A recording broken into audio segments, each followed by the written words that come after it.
Hello అండి, welcome back to my channel. చూస్తేనే నోట్లో నీళ్ళు వచ్చేస్తున్నాయి కదా, అదేనండి మజ్జిగ పులుసు. దాని తయారీ విధానం, కావాల్సిన పదార్థాలు ఏంటో ఇప్పుడు చూసేద్దాం. ఒక రోల్ తీసుకొని వెల్లుల్లి, అలాగే పచ్చిమిర్చి, కొద్దిగా రాళ్ళుప్పు వేసుకొని మెత్తగా దంచుకోవాలి. మీరు మిక్సీకైనా వేసుకోవచ్చండి, నేనైతే రోట్లో దంచుకుంటున్నాను. ఇప్పుడు దీన్ని పక్కన పెట్టేసుకుందాం. ఇప్పుడు పెరుగుని తీసుకొని గడ్డలు లేకుండా ఇలా మిక్సీ పట్టుకోవాలి, లేదా మీరు మజ్జిగ కవంతో అయినా చిలుక్కోవచ్చు.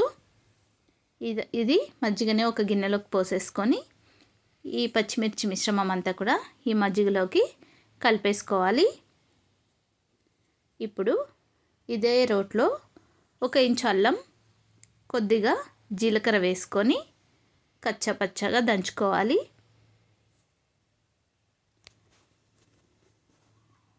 కొంచెం పులిచిన మజ్జిగ అయితే చాలా బాగుంటుందండి, మజ్జిగ పులుసు.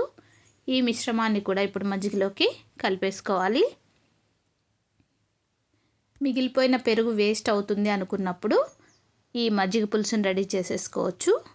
ఇప్పుడు ఈ మజ్జిగలోకి కొద్దిగా సాల్ట్ యాడ్ చేసుకోవాలి. సాల్ట్ చూసి వేసుకోండి, ఎందుకంటే మనం పచ్చిమిర్చి దంచేటప్పుడు సాల్ట్ కూడా వేసాం కొద్దిగా, కాబట్టి చూసి వేసుకోండి.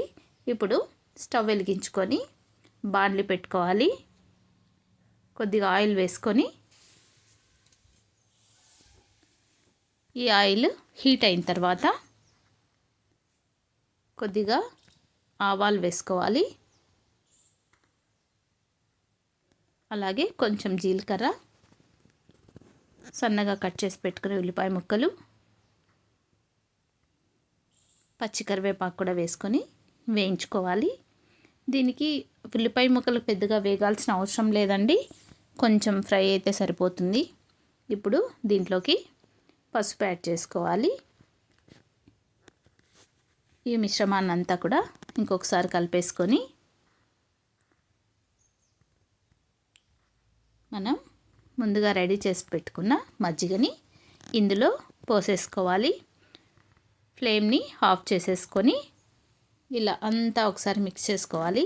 ఎక్కువ వేడి చేసామనుకోండి ఈ మజ్జిగ విరిగిపోయే ఛాన్స్ ఉంటుంది. సో అందుకని ఫ్లేమ్ని ఆఫ్ చేసిన తర్వాత ఇలా ఒక గిన్నెలోకి వేసేసుకోండి.